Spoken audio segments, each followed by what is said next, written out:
Well, all right there. Welcome back for another reading from Grimm's Complete Fairy Tales. That's right. But before we dive in, we gotta set the mood, get it straight, get the lights, get that fire crackling, a little bit of blues harp going. Which blues harp, you might be asking? The old Johnson Blues King Chinese Special, girlfriend. On the A, that's right.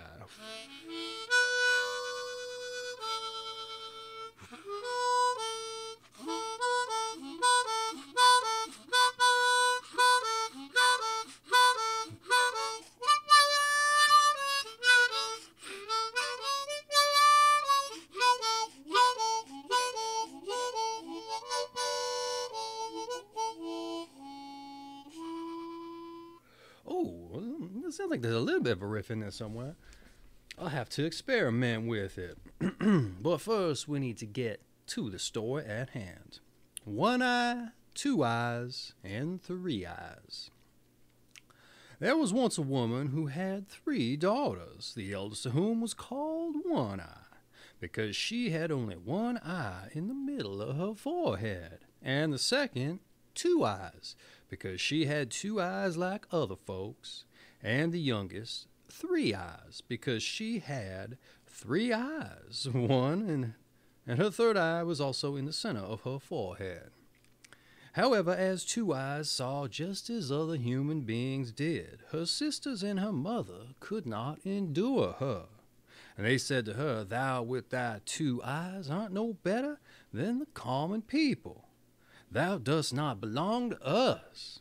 And they pushed her about and threw old clothes to her and gave her nothing to eat but what they had left, and did everything they could to make her unhappy.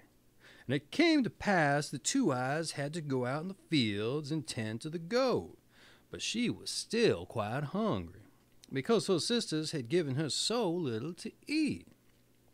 So she sat down on a ridge and began to weep, and so bitterly that two streams ran down from her eyes. And once when she looked up in her grief, a woman was standing beside her, who said, "Why art thou weeping, little Two Eyes?" Two Eyes answered, "Have I not reason to weep when I have two eyes like other people, and my sisters and mother hate me for it, and push me from one corner to another, and throw old clothes at me, and give me nothing to eat but the scraps they leave? Today they have given me so little that I am still quite hungry." Then the wise woman said, "Wipe away thy tears, Two Eyes, and I will tell thee something to stop thee ever suffering from hunger again. Just say to thy goat, 'Bleat, my little goat, bleat, cover thy table with something to eat.'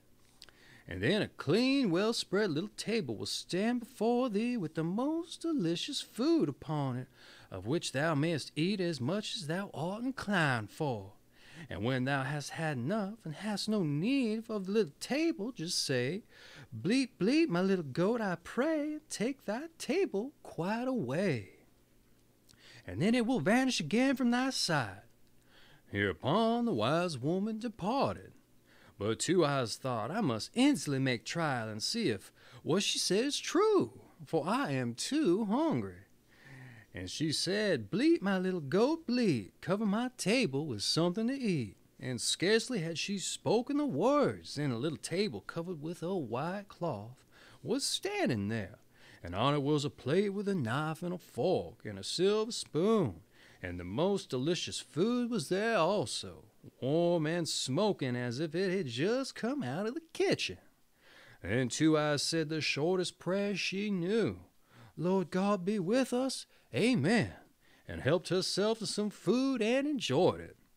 And when she was satisfied, she said, as the wise woman had taught her, "Bleat, bleat, my little goat, I pray, and take thy table quite away." And immediately the little table and everything on it was gone again. "That is a delightful way of keeping house," thought Two Eyes, and was glad and happy. In the evening, when she went home with her goat, she found a small earthenware dish with some food, which her sisters had set ready for her, but she did not touch it. Next day she again went out with her goat, and left the few bits of broken bread which had been handed her laying untouched. The first and second time that she did this, her sisters did not remark at it at all, but as it happened every time, they did observe it, and said, "There is something wrong with Two Eyes. She always leaves her food untasted, and she used to eat up everything that was given her. She must have discovered other ways of getting food." In order that they might learn the truth, they resolved to send One Eye with Two Eyes when she went with her goat to the pasture, to observe what Two Eyes did when she was there, and whether anyone brought her anything to eat and drink. So when Two Eyes set out the next time, One Eye went to her and says, "I'll go with you to the pasture. See that goat is well taken care of and driven where there's food." But Two Eyes knew what it was in One Eye's mind, and drove the goat into high grass and said, "Come, One Eye, will we sit down, and I will sing something to you." One Eye sat down and was tired with the unaccustomed walk in the heat of the sun, and Two Eyes sang constantly, "One Eye wakest thou, One Eye sleepest thou," until One Eye shut her one eye and fell asleep. And as soon as Two Eyes saw that One Eye was fast asleep and could discover nothing, she said, "Bleat, bleat, my little goat, bleat. Cover thy table with something to eat," and seated herself at her table and ate and drank until she was satisfied. And then again cried, "Bleat, bleat, my little goat, I pray, and take thy table quite away." And in an instant all was gone. Two Eyes now awakened One Eye and says, "One Eye, you want to take care of the goat and go to sleep while you're doing it, and in the meantime the goat might run all over the world. Come, let us go home again." So they went home, and again Two Eyes let her little dish stand untouched, and One Eye could not tell her mother why she would not eat it. And to excuse herself, she said, "I fell asleep when I was out." Next day the mother said to Three Eyes, "And this time you shall go and observe that Two Eye eats anything when she is out, and if anyone fetches her food and drink, for she must eat and drink in secret." So Three Eyes went to Two Eyes and said, "I will go with you and see if the goat is taken proper care of, and driven where there is food." But Two Eyes knew what was in Three Eyes' mind, and drove the goat into high grass and said, "We will sit down, and I will sing something to you, Three Eyes." And Three Eyes sat down and was tired with the walk and the heat of the sun. And Two Eyes began the same song as before, and sang, "Three Eyes, are you waking?" But then instead of singing, "Three Eyes, are you sleeping?" As she ought to have done, she thoughtlessly sang, "Two Eyes, are you sleeping?" and sang all the time, "Three Eyes, are you waking? Two Eyes, are you sleeping?" Then two of the eyes which Three Eyes had shut and fell asleep, but the third, as it had not been named in the song, did not sleep.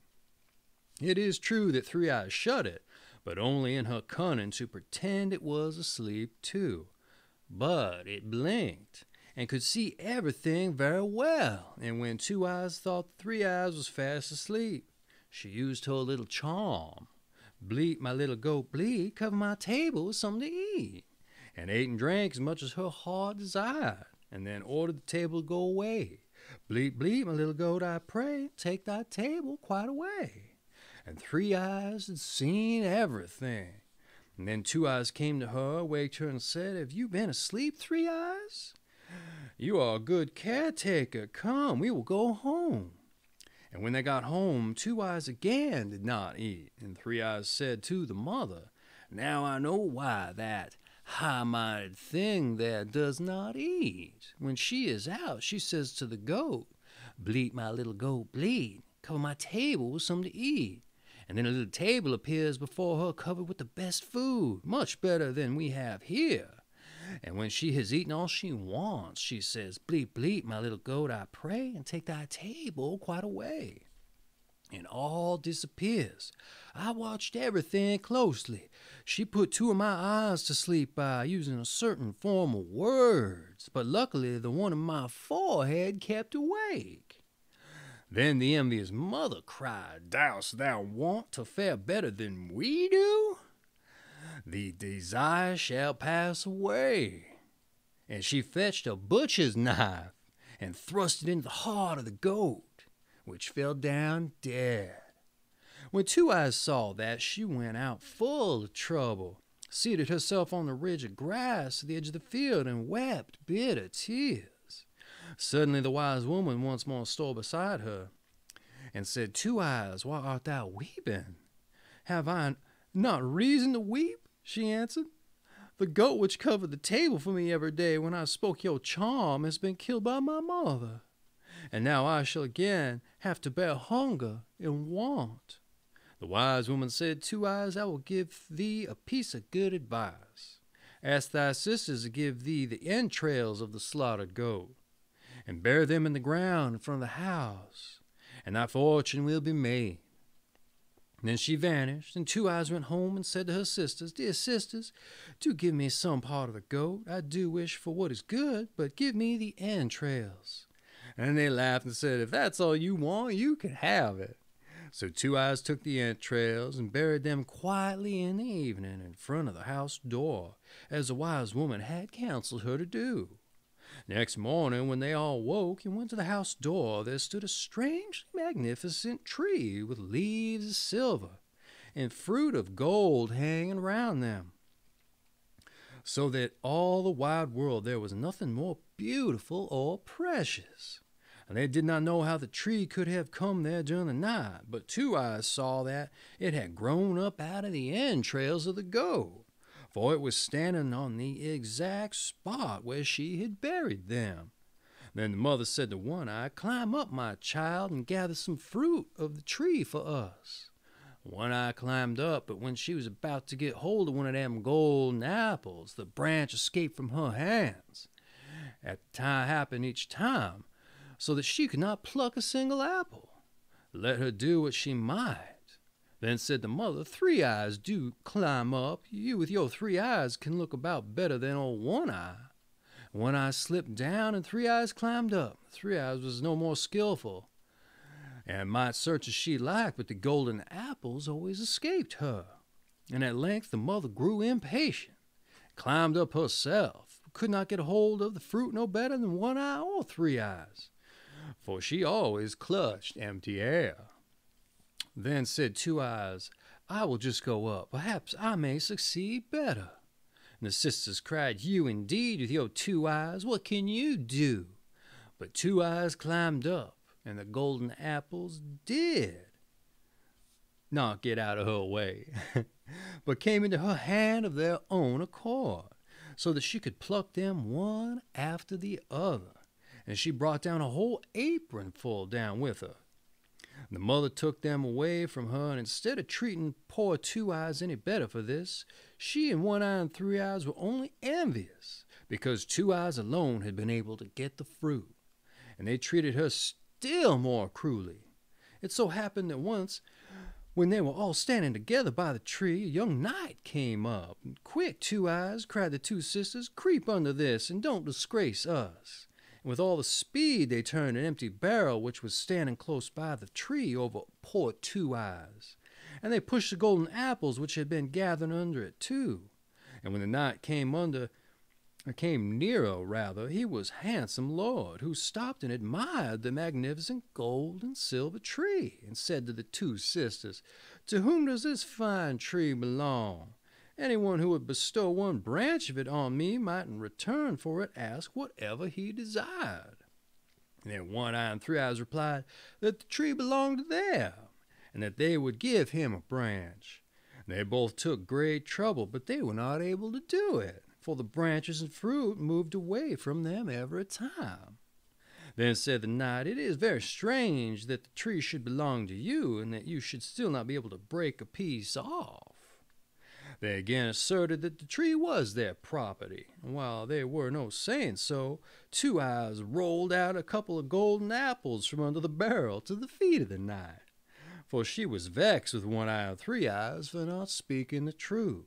And when the knight saw the apples, he was astonished, asked where they had came from, and One Eye and Three Eyes answered that they had another sister, who was not allowed to show herself, for she had only 2 eyes like any common person.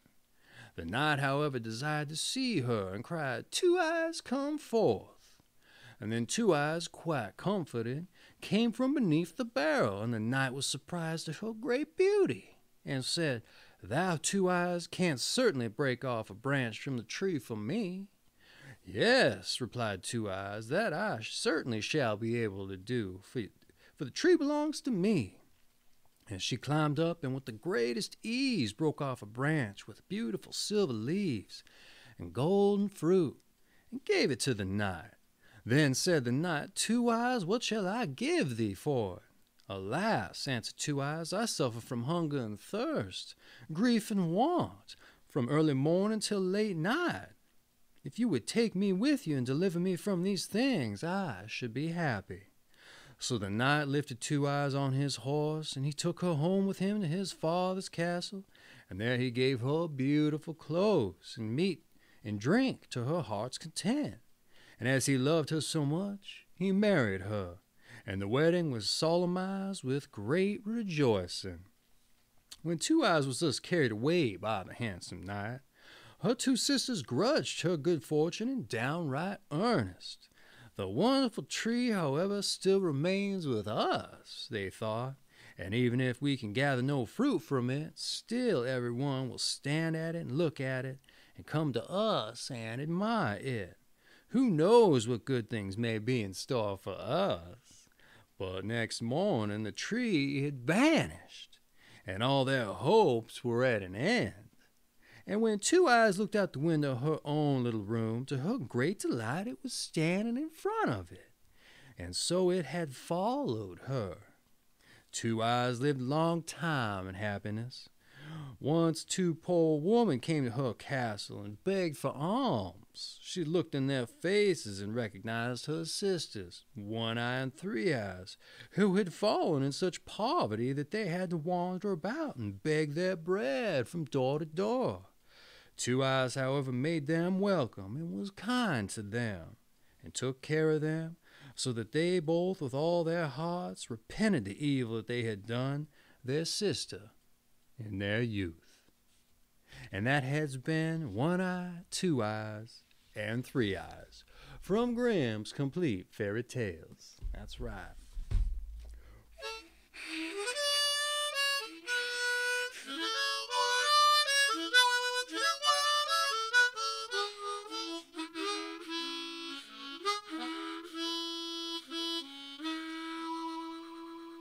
Oh, right. Hey, you want your own copy of Grimm's Complete Fairy Tales? Well, just head on down to the description and click you the affiliate link and grab you a copy. Or do your shopping through there if you'd like to support the channel. I greatly appreciate it. Did you like that story, One Eye, Two Eye, Three Eye? Well, I didn't mind it too much. A little redundant in certain parts. The table would come out, cover itself and such. You might have heard that one the other day. Something like that, anyhow. The golden tree is a little different, though. Anyway, let me know down in the comments what you thought. I hadn't read that one before. Had you? I don't know, but hey, any event, I hope you enjoyed yourself. I did. A little out of breath. That one's a little bit longer, but in any event, I just want to say kisses to the missus and a tip of the hat to your old cat. You come on back next time, you understand? You hear? I hope you do. You better. All right. You have a good one.